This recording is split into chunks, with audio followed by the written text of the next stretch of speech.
नमस्कार दोस्तों, स्वागत है आप सभी का हमारे इस YouTube चैनल JTM क्लासेस में।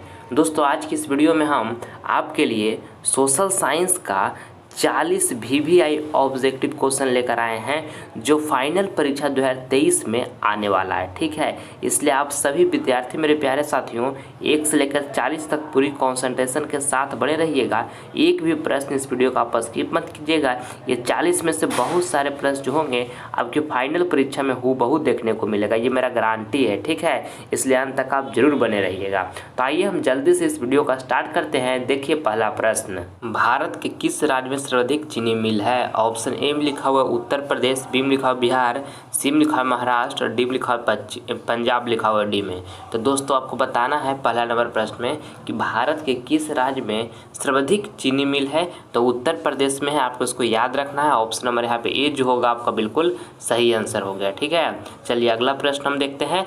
देखिएगा दूसरा नंबर प्रश्न कहता है कि भारत में सर्वाधिक क्षेत्र में कौन सा मिट्टी पाया जाता है। दोस्तों ये प्रश्न बहुत महत्वपूर्ण है आपके बोर्ड एग्जाम के लिए। बहुत बार आपका परीक्षा में ये प्रश्न पूछा गया है और 2023 बोर्ड एग्जाम में भी ये प्रश्न आने वाला है। तो आपको बताना है ये प्रश्न में कि भारत में सर्वाधिक क्षेत्र में कौन सा मिट्टी पाया जाता है। तो जलोढ़ मिट्टी पाया जाता है, आपको इसको याद रखना है। ऑप्शन नंबर ए जो हुआ बिल्कुल यहाँ पे करेक्ट आंसर हो गया। ठीक है, आइए अगला प्रश्न हम देखते हैं। तीसरा नंबर कहता है भारत में योजना आयोग का गठन कब किया गया था। ये भी प्रश्न काफ़ी महत्वपूर्ण है। आपको बताना है कि भारत में योजना आयोग का गठन कब किया गया था। तो 15 मार्च 1950 ईस्वी को भारत में योजना आयोग का गठन किया गया था। ऑप्शन नंबर यहाँ पर ए जो होगा हमारा बिल्कुल सही उत्तर हो गया। ठीक है, अगला प्रश्न देखिएगा चौथा नंबर कहता है कि गिरमिटिया मजदूर बिहार के किस क्षेत्र से भेजे जाते थे। ऑप्शन ए में लिखा है पूर्वी क्षेत्र से, बी में लिखा हुआ है पश्चिमी क्षेत्र से, सी में लिखा है उत्तरी क्षेत्र से और डी में लिखा है दक्षिणी क्षेत्र से। तो दोस्तों आपको ये चौथा नंबर प्रश्न में बताना है कि गिरमिटिया मजदूर बिहार के किस क्षेत्र से भेजे जाते थे। तो पश्चिमी क्षेत्र से भेजे जाते थे। ठीक है, ऑप्शन नंबर यहाँ पे बी जो होगा आपका बिल्कुल सही उत्तर हो जाएगा। आपको इसको अच्छी तरीके से याद रखना है। ठीक है, चलिए अगला प्रश्न अब देखते हैं। देखिएगा पाँचवा नंबर कहता है कि सेफ्टी लैंप का आविष्कारक है। ऑप्शन ए में लिखा है न्यूटन, बी में लिखा हुआ है जॉन के, सी में लिखा है हम्फ्री डेवी और डी में लिखा हुआ है इनमें से कोई नहीं। तो दोस्तों आपको बताना है पाँचवा नंबर प्रश्न में कि हम्फ्री सेफ्टी लैंप लिखा है दोस्तों, सॉरी सेफ्टी लैंप का आविष्कारक है तो हम्फ्री डेवी है। ठीक है, ऑप्शन नंबर यहाँ पर सी जो होगा आपका बिल्कुल सही आंसर हो जाएगा। आपको इसको याद रखना है कि सेफ्टी लैंप का आविष्कारक कौन है। तो हम्फ्री डेवी है। काफ़ी ही महत्वपूर्ण प्रश्न है ये। ठीक है, चलिए आगे बढ़ते हैं अब हम। देखिएगा छठा नंबर प्रश्न कहता है कि झारखंड राज्य का गठन कब हुआ था। ये भी प्रश्न आपके बोर्ड एग्जाम में कईयों बार पूछा गया दोस्तों, इसलिए आप इसको अच्छी तरीके से याद कर लीजिएगा कि झारखंड राज्य का गठन 15 नवंबर 2000 ईस्वी को हुआ था। 15 नवंबर 2000 ईस्वी को झारखंड राज्य का गठन हुआ था। ऑप्शन नंबर यहाँ पे सी जो होगा हमारा बिल्कुल सही आंसर हो गया। ठीक है, चलिए अगला प्रश्न अब देख लेते हैं। देखिएगा 7 नंबर कहता है कि विश्व व्यापार संगठन WTO की स्थापना किस वर्ष की गई। ये भी प्रश्न काफ़ी महत्वपूर्ण है आपके बोर्ड एग्जाम के लिए। आपको बताना है कि विश्व व्यापार संगठन WTO की स्थापना किस वर्ष की गई। तो 1995 ईस्वी में की। आपको इसको याद रखना है। ऑप्शन नंबर यहाँ पर जो ए होगा हमारा बिल्कुल सही आंसर हो गया। ठीक है, चलिए अगला प्रश्न अब देख लेते हैं। देखिएगा 8 नंबर कहता है कि सविनय अवज्ञा आंदोलन कब और किस यात्रा से शुरू हुआ। ये भी प्रश्न काफ़ी बार आपके प्रश्न ये आपके बोर्ड एग्जाम में रिपीट किया गया है, इसलिए आप इसको ध्यान में रखिएगा। आपको बताना कि सविनय अवज्ञा आंदोलन कब और किस यात्रा से शुरू हुआ। तो 1930 ईस्वी में दोस्तों दांडी यात्रा से शुरू हुआ। आप इसको याद रखिएगा। ऑप्शन नंबर यहाँ पे सी जो होगा बिल्कुल सही आंसर हो गया। ठीक, चलिए अगला प्रश्न हम देखते हैं। देखिए यहाँ पे 9 नंबर प्रश्न कहता है कि महासागर के तली पर होने वाले कंपन को किस नाम से जाना जाता है। ऑप्शन ए में लिखा है भूकंप, बी में लिखा है सुनामी, सी में लिखा है चक्रवात, डी में लिखा है इनमें से कोई नहीं। तो दोस्तों आपको 9 नंबर प्रश्न में बताना है कि महासागर के तले पर होने वाले कंपन को किस नाम से जाना जाता है। तो सुनामी के नाम से जाना जाता है। आपको इसको अच्छी तरीके से याद रखना है। ऑप्शन नंबर यहाँ पर बी जो होगा हमारा बिल्कुल सही आंसर हो गया। ठीक है, चलिए अगला प्रश्न अब देखते हैं। 10वां नंबर कहता है भारत के किस राज्य की प्रति व्यक्ति आय कम है। ऑप्शन ए में लिखा है बिहार, बी में लिखा है गोवा, सी में लिखा है दिल्ली, डी में लिखा है मुंबई। तो दोस्तों आपको ये 10वां नंबर प्रश्न बताना है कि भारत के किस राज्य की प्रति व्यक्ति आय कम है। तो दोस्तों बिहार का जो है प्रति व्यक्ति आय कम है, ठीक है। ऑप्शन नंबर ए यहाँ पे बिल्कुल सही आंसर हो गया। अब भारत की किस राज्य की प्रति व्यक्ति आय अधिक है, तो गोवा का दोस्तों प्रति व्यक्ति आय अधिक है, इसको आपको ध्यान में रखना है, ठीक। चलिए अगला प्रश्न हम देखते हैं। देखिएगा 11 नंबर कहता है कि भारत की अर्थव्यवस्था का मुख्य आधार क्या है। ऑप्शन ए लिखा कृषि, बी लिखा उद्योग, सी लिखा खनिज उत्पादन और डी लिखा अंतर्राष्ट्रीय व्यापार। तो दोस्तों आपको 11 नंबर प्रश्न में बताना है कि भारत की अर्थव्यवस्था का मुख्य आधार क्या है। तो कृषि है, आपको इसको ध्यान में रखना है। ऑप्शन नंबर यहाँ पर ए जो होगा बिल्कुल हमारा सही आंसर हो गया। चलिए अगला प्रश्न हम देखते हैं। अगला देखिएगा 12 नंबर। और मेरे प्यारे साथियों, आप सभी विद्यार्थी इस वीडियो में 1 से लेकर 40 तक पूरी कॉन्सेंट्रेशन के साथ बने रहें। एक भी प्रश्न आप स्किप मत करें। ये 40 ऑब्जेक्टिव क्वेश्चन आपके फाइनल बोर्ड परीक्षा 2023 के लिए काफ़ी महत्वपूर्ण प्रश्न है। ये 40 में से बहुत सारे प्रश्न आपका पेपर में हूबहू छपेगा दोस्तों, ये मेरा गारंटी है। इसलिए आप सारे प्रश्न को अच्छी तरीके से देखें और 40 में से जो प्रश्न आपको याद नहीं होगा उसे नोटबुक पर आप अच्छी तरीके से लिख कर याद कर लीजिएगा। इससे आपको फ़ायदा क्या होगा कि जो पढ़ाई कर रहे हैं, जो प्रिपरेशन कर रहे हैं, उसमें डे बाय डे आपको इम्प्रूवमेंट देखने को मिलेगा, ठीक है। इसलिए जो प्रश्न आपको याद नहीं है उसे ज़रूर नोट पर लिख कर याद कर लें। चलिए देखिएगा यहाँ पे 12 नंबर प्रश्न कहता है कि सुखाड़ क्या है। आपको बताना है दोस्तों कि सुखाड़ जो है क्या है। तो सुखाड़ जो है वो प्राकृतिक आपदा है, ठीक है। आपको इसको याद रखना है, सुखाड़ क्या है, तब प्राकृतिक आपदा है। ऑप्शन नंबर यहाँ पे ए जो होगा आपका बिल्कुल सही आंसर हो गया, ठीक। चलिए अगला बढ़ते हैं। 13 नंबर कहता है सूखे के लिए जिम्मेवार कारक है। ये भी प्रश्न काफ़ी महत्वपूर्ण है। ऑप्शन ए में लिखा है भूकंप, बी में लिखा है वर्षा की कमी, सी में लिखा है ज्वालामुखी विस्फोट और डी में लिखा है बाढ़। तो दोस्तों आपको 13 नंबर प्रश्न बताना है कि सूखे के लिए जिम्मेवार कारक है। तो वर्षा की कमी है, क्या है, वर्षा की कमी है। ऑप्शन नंबर यहाँ पे बी जो होगा आपका बिल्कुल सही आंसर हो जाएगा। आप इसको अच्छे तरीके से याद रखिएगा, ठीक। चलिए अगला प्रश्न हम देखते हैं। अगला प्रश्न यहाँ पे 14 नंबर है। 14 नंबर प्रश्न भी काफ़ी महत्वपूर्ण है आपके बोर्ड एग्जाम के लिए। आपको बताना है इसमें कि देश के बांधव को किसने भारत का मंदिर कहा। तो दोस्तों पंडित नेहरू का है, इसको आपको अच्छे तरीके से याद रखना है। ऑप्शन नंबर यहाँ पर बी जो होगा आपका बिल्कुल सही आंसर हो गया। चलिए अगला प्रश्न हम देखते हैं। 15 नंबर कहता है सुंदरबन है। आपको बताना है दोस्तों कि सुंदरबन जो है कहाँ है, कर्नाटक में है या केरल में है या पश्चिम बंगाल में है या महाराष्ट्र में है। तो दोस्तों सुंदरबन है, तो सुंदरबन कहाँ है, तो पश्चिम बंगाल में है। ऑप्शन नंबर यहाँ पे सी जो होगा आपका बिल्कुल सही उत्तर हो जाएगा। आपको इसको याद रखना है, ठीक है। चलिए अगला प्रश्न हम देखते हैं। देखिएगा यहाँ पे 16 नंबर कहता है कि वार एंड पीस किसकी रचना है। तो वार एंड पीस जो है दोस्तों वो टोल्स्टॉय की रचना है, ठीक है। ऑप्शन नंबर यहाँ पे जो बी होगा हमारा बिल्कुल सही आंसर हो गया, ठीक। चलिए अगला प्रश्न देख लेते हैं अब हम। 17 नंबर कहता है जालियांवाला बाग हत्याकांड कब हुआ था। दोस्तों आपको बताना है कि जालियांवाला बाग हत्याकांड कब हुआ था।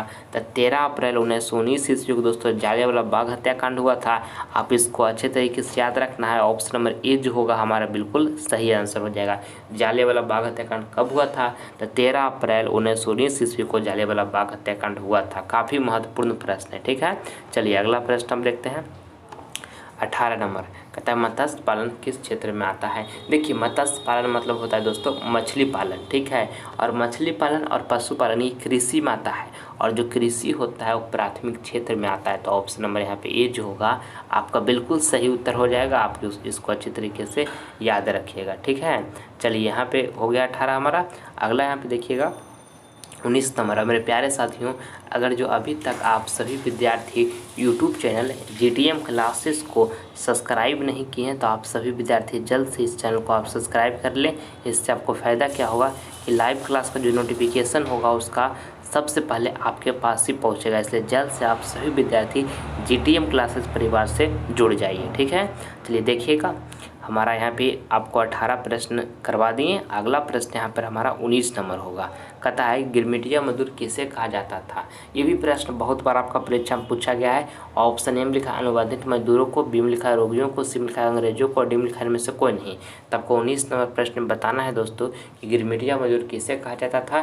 तो अनुबंधित मजदूरों को कहा जाता था। ऑप्शन नंबर यहाँ पे ए जो होगा आपका बिल्कुल सही उत्तर हो जाएगा। अच्छे तरीके से आप इसको याद रखिएगा, ठीक है। चलिए अगला प्रश्न हम देख लेते हैं। 20 नंबर कहता है भारत में सहकारिता आंदोलन का प्रारंभ कब हुआ। ये भी प्रश्न काफ़ी बार आपका बोर्ड एग्जाम में पूछा गया है और 2023 में भी आने का संभावना बनता है। ठीक है, आपको बताना है कि भारत में सहकारिता आंदोलन का प्रारंभ कब हुआ, तो दोस्तों 1904 ईस्वी में हुआ। आप इसको याद रखिएगा। ऑप्शन नंबर यहाँ पर बी जो होगा आपका बिल्कुल सही आंसर हो जाएगा। ठीक है, चलिए अगला प्रश्न हम देखते हैं। 21 नंबर कहता है सुनामी का प्रमुख कारण क्या है। ये भी प्रश्न काफ़ी महत्वपूर्ण है दोस्तों। आपको बताना है कि सुनामी का जो प्रमुख कारण है वो क्या है। समुद्र में भूकंप का आना, या तो स्थलीय क्षेत्र पर भूकंप का आना, या तो द्वीप पर भूकंप का आना, या तो उपयुक्त में से कोई नहीं। तो दोस्तों सुनामी का प्रमुख कारण क्या है आने का, तो समुद्र में भूकंप का आना है। ठीक है, ऑप्शन नंबर यहाँ पे ए जो होगा बिल्कुल सही उत्तर हो जाएगा। आप इसको अच्छे तरीके से याद कर लीजिएगा। ठीक है, चलिए अगला प्रश्न हम देखते हैं। 22 नंबर देखिएगा, कहता है कि संघ राज की विशेषता नहीं है। दोस्तों आपको बताना है कि संघ राज की विशेषता नहीं है, तो एकहरी शासन व्यवस्था जो है दोस्तों ये संघ राज की विशेषता नहीं है। ठीक है, ऑप्शन नंबर यहाँ पे सी जो होगा बिल्कुल आपका सही उत्तर हो जाएगा। ठीक है, चलिए अगला देखते हैं हम। 23 नंबर कहता है कि बिहार में खाद कारखाना कहाँ है, और ये भी प्रश्न काफ़ी महत्वपूर्ण है। ऑप्शन ए में लिखा हुआ पटना में, बी में लिखा बरौनी में, सी में लिखा मुंगेर में, डी में लिखा हाजीपुर में। तो दोस्तों आपको 23 नंबर प्रश्न बताना है कि बिहार में खाद कारखाना कहाँ है, तो बरौनी में है। ठीक है, ऑप्शन नंबर यहाँ पे बी जो होगा आपका बिल्कुल सही उत्तर हो जाएगा। आपको इसको अच्छी तरीके से याद रखना है। ठीक, चलिए अगला प्रश्न हम देखते हैं।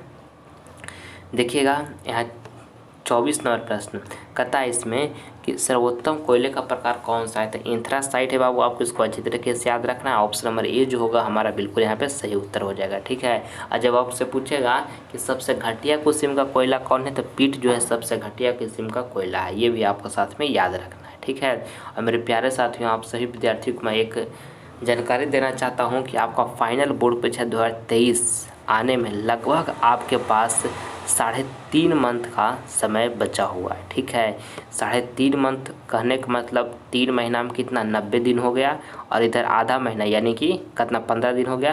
तो 90 + 15 जोड़िएगा तो कितना हो जाएगा 105 दिन हो जाएगा। अभी आपके पास 105 दिन फाइनल बोर्ड परीक्षा 2023 आने में बचा हुआ है बाबू। अगर जो अभी से भी आप पूरी लगन शिद्दत जुनून के साथ पढ़ाई करते हैं तो ये 105 दिन में बहुत कुछ हो सकता है। क्या कुछ नहीं हो सकता है, मगर बहुत कुछ हो सकता है। अगर जो आप चाह लिए दिल से शिद्दत से, तो ये 105 दिन में दोस्तों आप बहुत शानदार तैयारी कर सकते हैं, और आपके फाइनल बोर्ड परीक्षा में 480 प्लस मार्क्स हर हालत में आएगा। ठीक है, मगर ये 105 दिन को बाबू आपको बहुत अच्छा से सदुपयोग करना होगा। 1 मिनट भी समय को बर्बाद नहीं करना होगा। एकदम पल पल सेकेंड को आपको एकदम बेहतरीन बनाना होगा। ठीक है, तब आप ये टारगेट ज़रूर अचीव कर पाइएगा। इसलिए अभी से भी आप ये ठान लीजिए कि आज के बाद मैं 1 मिनट भी इधर फालतू का समय कहीं भी मैं बर्बाद नहीं करूँगा, और पूरी डेडिकेशन के साथ एकदम आत्मविश्वास के साथ पढ़ाई करना स्टार्ट कीजिए, एकदम जुनून लगन के साथ। और ये जो टारगेट है 480 इसको हर हालत में अचीव कीजिए, क्योंकि माता पिता बहुत उम्मीद लगाए हुए आपसे बैठे हुए हैं। अपने माता पिता के आप एक आशा हैं, उनके सहारा हैं। आप नहीं मेहनत कीजिएगा तो आपका माता पिता पर क्या बीतेगा बाबू, ये आप सोच भी नहीं सकते हैं। क्योंकि आज जो आपको खर्चा दे रहे हैं वो बहुत मुश्किल से आता है। 1-1 रुपया जुगाड़ करते हैं और आपको खर्चा देते हैं। तो उनकी भावनाओं को समझिए, उनका मेहनत को देखिए, और अपनी मेहनत को और बढ़ाने की कोशिश कीजिए। जितना आप पढ़ रहे हैं उससे बढ़ाने की कोशिश कीजिए, क्योंकि एक बार 2023 बोर्ड एग्जाम चला जाएगा ना, तो फिर से 2023 बोर्ड एग्जाम लौट कर नहीं आएगा बाबू। इसलिए जितना आपके पास क्षमता है सब झोंक दीजिए, कोई कसर मत छोड़िए। ठीक है, दिन रात एक कीजिए। जिस दिन आपको 480 प्लस मार्क्स प्राप्त होगा ना, उस दिन बहुत अच्छा फील कीजिएगा। हमको आप याद कीजिएगा, आपको बहुत अच्छा लगेगा बाबू। इसलिए समय को अभी भी बर्बाद करना छोड़ दीजिए और पूरी लगन से पढ़ाई करना आप स्टार्ट कर दीजिए। ठीक है, आप आगे जीवन में बहुत अच्छा कीजिएगा। अब ये हम आपसे विश्वास दिलाते हैं। ठीक है, बशर्ते आप मन से पढ़ाई करते रहिए कंटिन्यू, मगर ऐसा नहीं कि एक दिन पढ़ें अगला दिन का, कंटिन्यू पढ़ाई कीजिए बाबू। 105 दिन आपका बहुत शानदार रिजल्ट आएगा 2023 में। ठीक है, और अगर जो आप सभी विद्यार्थी अभी तक जीटीएम क्लासेस परिवार से नहीं जुड़े हैं तो चैनल को सब्सक्राइब कर लीजिए, और आप सभी विद्यार्थी जीटीएम क्लासेस परिवार से जुड़ जाइए। इससे आपको फ़ायदा क्या होगा कि जब हम लाइव क्लास लेकर आएंगे तो इसका नोटिफिकेशन सबसे पहले आपको मिलेगा। इसलिए आप सभी विद्यार्थी जल्द से जल्द जीटीएम क्लासेस परिवार से जुड़िए, चैनल को सब्सक्राइब कर लीजिए। ठीक है, ताकि आप सभी विद्यार्थियों को हम अच्छे अच्छे कॉन्टेंट प्रोवाइड कर सकें। ठीक है, चलिए देखिएगा यहाँ पे 25 नंबर प्रश्न बताने का प्रयास कीजिएगा आप सभी विद्यार्थी। कहता है कि भारत में सबसे ऊंचा सड़क कहाँ है। ऑप्शन ए में लिखा हुआ है जमालपुर, बी में लिखा है लेह, सी में लिखा है दिल्ली, और डी में लिखा हुआ है मनाली। तो दोस्तों आपको 25 नंबर प्रश्न में बताना है कि भारत में सबसे ऊंचा सड़क कहाँ स्थित है। तो लेह में है, आपको उसको याद रखना है। ऑप्शन नंबर यहाँ पे बी जो होगा आपका बिल्कुल सही आंसर हो गया 25 का। ठीक है, चलिए अगला प्रश्न हम देखते हैं। 26 नंबर यहाँ पे देखिएगा, कहता है कि निम्न में से कौन प्राथमिक ऊर्जा का उदाहरण नहीं है। ऑप्शन ए में लिखा है कोयला, बी में लिखा है प्राकृतिक गैस, सी में लिखा है पेट्रोलियम और डी में लिखा है सौर ऊर्जा। तो दोस्तों आपको 26 नंबर प्रश्न में बताना है कि निम्न में से कौन प्राथमिक ऊर्जा का उदाहरण नहीं है। तो सौर ऊर्जा जो है बाबू ये प्राथमिक ऊर्जा का उदाहरण नहीं है। ऑप्शन नंबर यहाँ पे डी जो होगा आपका बिल्कुल सही आंसर हो जाएगा। ठीक है, चलिए अगला प्रश्न हम देखते हैं। देखिएगा यहाँ पे 27 नंबर कहता है कि गोल घर का निर्माण कब हुआ। ये भी प्रश्न काफ़ी महत्वपूर्ण है 27 नंबर आपके बोर्ड एग्जाम के लिए। आपको बताना कि गोल घर का निर्माण कब हुआ। तो दोस्तों 1786 ईस्वी में 1786 ईस्वी में गोल घर का निर्माण हुआ। ऑप्शन नंबर यहाँ पे सी जो होगा आपका बिल्कुल सही आंसर हो जाएगा। आप सभी विद्यार्थी बताइएगा कि गोल घर कहाँ है। दोस्तों कमेंट बॉक्स में इसका आप सभी विद्यार्थी जवाब दीजिएगा। ठीक है, कि गोल घर कहाँ है, जो आपको लगेगा कि यहाँ है उसका कमेंट में आप आंसर लिखिएगा। ठीक है, चलिए अगला प्रश्न हम देखते हैं। 28 नंबर देखिएगा, यहाँ पे कहता है कि कपास सबसे अधिक किस राज्य में होता है। ऑप्शन में लिखा बिहार, बी में लिखा गुजरात, सी में लिखा उत्तर प्रदेश और डी में लिखा दिल्ली। तो दोस्तों आपको ये 28 नंबर प्रश्न बताना है कि कपास सबसे अधिक किस राज्य में होता है। तो गुजरात में होता है, आपको इसको याद रखना है। ऑप्शन नंबर यहाँ पर बी जो होगा हमारा बिल्कुल सही आंसर हो जाएगा। ठीक है, चलिए अगला प्रश्न हम देख लेते हैं। 29 नंबर देखिएगा, कहता है बृहद क्षेत्र में जल की उपस्थिति के कारण ही पृथ्वी को कहते हैं। तो दोस्तों क्या कहते हैं, तो नीला ग्रह कहते हैं। इसको आपको याद रखना है। ऑप्शन नंबर यहाँ पर बी जो होगा आपका बिल्कुल सही आंसर हो जाएगा 29 का। ठीक है, चलिए अगला प्रश्न अब देखते हैं। 30 नंबर कहता है कि वल्लभ भाई पटेल को सरदार की उपाधि किस किसान आंदोलन के दौरान दी गई। ये भी प्रश्न काफ़ी महत्वपूर्ण है दोस्तों, भी आई है दोस्तों, क्योंकि बार बार ये प्रश्न आपके बोर्ड एग्जाम में रिपीट किया जाता है। ठीक, आपको बताना है कि वल्लभ भाई पटेल को सरदार की उपाधि किस किसान आंदोलन के दौरान दी गई। तो बारदौली किसान आंदोलन के दौरान दी गई, आपको इसको याद रखना है। ऑप्शन नंबर यहाँ पे ए जो होगा हमारा बिल्कुल सही आंसर हो जाएगा। ठीक है, चलिए अगला प्रश्न हम देखते हैं। देखिएगा 31 नंबर का है सूचना के अधिकार संबंधी कानून कब बना। ये भी प्रश्न काफ़ी महत्वपूर्ण है आपके फाइनल परीक्षा के लिए। आपको बताना है दोस्तों कि सूचना के अधिकार संबंधी कानून कब बना। तो 2005 ईस्वी में बना, आपको इसको अच्छी तरीके से याद रखना है। ऑप्शन नंबर यहाँ पर बी जो होगा हमारा बिल्कुल सही आंसर हो जाएगा। ठीक, चलिए अगला प्रश्न हम देख लेते हैं। 32 नंबर कहता है रबर की खेती भारत के किस राज्य में की जाती है। ऑप्शन ए में लिखा आंध्र प्रदेश, बी में लिखा केरल, सी में लिखा गुजरात और डी में लिखा हुआ है छत्तीसगढ़। तो दोस्तों आपको 32 नंबर प्रश्न में बताना है कि रबर की खेती भारत के किस राज्य में की जाती है। तो केरल में की जाती है, आपको इसको याद रखना है। ऑप्शन नंबर यहाँ पर बी जो होगा हमारा बिल्कुल सही आंसर हो गया। ठीक, चलिए अगला प्रश्न हम देखते हैं। 33 नंबर कहता है कि बिहार में पंचायती राज संस्थाओं में महिलाओं के लिए कितनी सीटें आरक्षित है। तो दोस्तों ये प्रश्न जो भी है आपके बोर्ड एग्जाम के लिए अति महत्वपूर्ण प्रश्न है। आपको बताना है इसमें कि बिहार में पंचायती राज संस्थाओं में महिलाओं के लिए कितनी सीटें आरक्षित है। तो 50% आरक्षित है। ऑप्शन नंबर यहाँ पे ये जो होगा बिल्कुल सही आंसर हो जाएगा। आपको इसको अच्छी तरीके से याद रखना है। ठीक है, चलिए अगला प्रश्न अब देखते हैं। अगला देखिएगा यहाँ पे 34 नंबर प्रश्न जो है आपके बोर्ड एग्जाम के लिए काफ़ी महत्वपूर्ण है। आपको बताना है कि जर्मनी के एकीकरण के लिए कौन उत्तरदायी था। ऑप्शन में लिखा है काउंट काबूर, बी में लिखा है बिस्मार्क, सी में लिखा है गैरिबोल्डी और डी में लिखा है मेजनी। तो दोस्तों आपको बताना है 34 नंबर प्रश्न में कि यहाँ पे जर्मनी लिखा। दोस्तों जर्मनी के एकीकरण के लिए कौन उत्तरदायी था। तो बिस्मार्क था, आपको इसको अच्छी तरीके से याद रखना है। ऑप्शन नंबर यहाँ पर बी जो होगा हमारा बिल्कुल सही आंसर हो गया। ठीक है, चलिए अगला प्रश्न अब देखते हैं। देखिएगा 35 नंबर कहता है कि किस राज्य में मसाला सबसे अधिक होता है। ऑप्शन में लिखा है केरल में, बी में लिखा है कर्नाटक में, सी में लिखा है असम में, डी में लिखा है पश्चिम बंगाल में।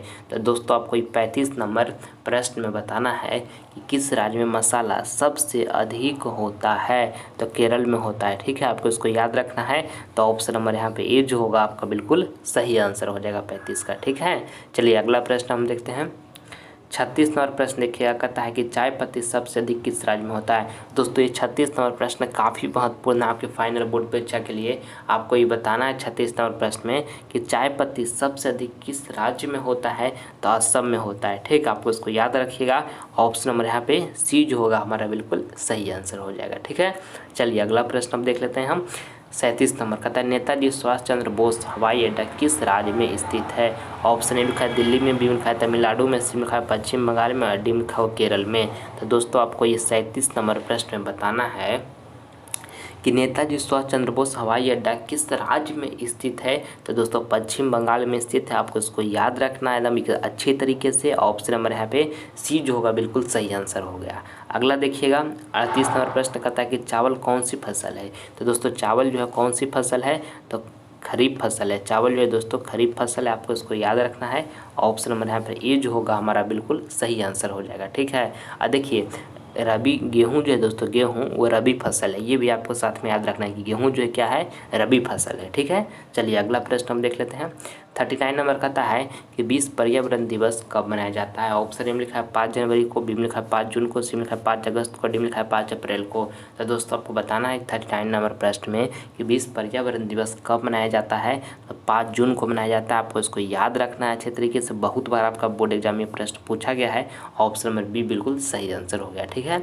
चलिए अगला प्रश्न हम देखते हैं 40 नंबर कहता है कि कोयला किस प्रकार का संसाधन है? ऑप्शन ए में लिखा हुआ है नवीकरणीय, बी में लिखा है अनवीकरणीय, सी में लिखा है जैव और डी में लिखा है अजैव। दोस्तों आपको 40 नंबर प्रश्न में बताना है कि कोयला किस प्रकार का संसाधन है? तो अनवीकरणीय संसाधन है। ठीक है। ऑप्शन नंबर यहाँ पर बी जो होगा हमारा बिल्कुल सही आंसर हो जाएगा। अगला प्रश्न जो है आपका HW का प्रश्न है। ये प्रश्न आप सभी विद्यार्थियों को मैं होमवर्क में दे रहा हूँ। इसका जवाब जो है आपको कमेंट बॉक्स में देना है, जो आपको सही लगेगा। ठीक है। बताना है कि सुनामी किस स्थान पर आता है? ऑप्शन में लिखा है समुद्र, बी में लिखा है स्थल, सी में लिखा है आसमान और डी में लिखा हुआ है इनमें से कोई नहीं। तो जो ऑप्शन ये 4 को में आपको सही लगेगा उसका जवाब कमेंट बॉक्स में जरूर दीजिएगा। आप सभी विद्यार्थी का हम कमेंट का रिप्लाई देंगे। ठीक है मेरे प्यारे साथियों। और अगर जो वीडियो आपको पसंद आया है, कुछ सीखने को मिला है, तो इस वीडियो को दिल से आप एक लाइक करें और ज़्यादा से ज़्यादा इस वीडियो को अपने फ्रेंड के पास भी शेयर करें, ताकि इस वीडियो के माध्यम से आपका फ्रेंड भी कुछ सीख सके। और अगर जो अभी तक आप सभी विद्यार्थी GTM क्लासेस परिवार से नहीं जुड़े हैं तो चैनल को सब्सक्राइब करके आप सभी विद्यार्थी GTM क्लासेस परिवार से जुड़िए, ताकि लाइव क्लास का जो नोटिफिकेशन होगा सबसे पहले आपको मिल सके। ठीक है। और मन से पढ़ाई कीजिएगा बाबू, हर हालत में 480 प्लस मार्क्स फाइनल बोर्ड पे हम प्राप्त करना है, क्योंकि माता पिता जो हमसे उम्मीद लगाए हुए हैं उनको पूरा करना है। ठीक है। और इस उम्मीद को आप जो माता पिता आपके प्रति लगाए हुए हैं पूरी सहानुभूति के साथ उस उम्मीद को पूरा कीजिए, ताकि आगे फ्यूचर में कभी भी आपको अफसोस ना हो। ठीक है। इसलिए लगातार पढ़ाई करते रहिए। आप सभी विद्यार्थी से हम अगले वीडियो में मिलेंगे, तब तक आप अच्छी तरीके से अपना ध्यान रखिएगा, पढ़ाई करते रहिएगा। जय हिंद, जय भारत।